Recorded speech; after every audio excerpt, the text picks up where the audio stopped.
Espera. Vou gravar.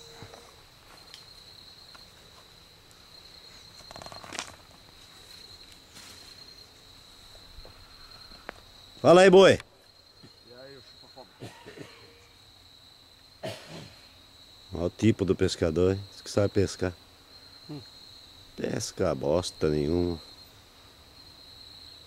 Tirou? Desde que ainda. Aqui o seu João. Tirou o chapéu agora. Bom dia.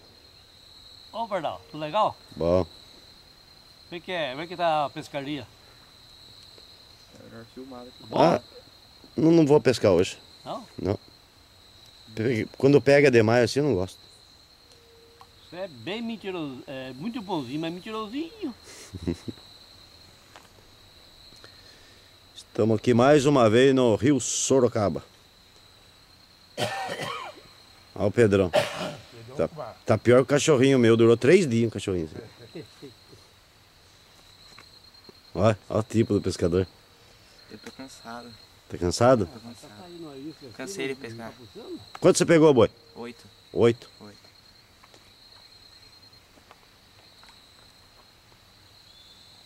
Eu peguei 18. Vou mostrar o pesqueiro do Pardal. Uma ribanceira. Fundou sua vara.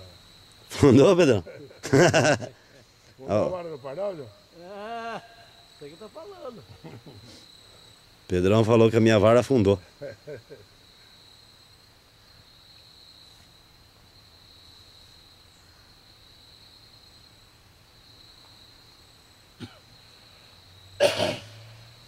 Aí tá um leite bom, ele demora um pouquinho pra tirar da água pra você filmar.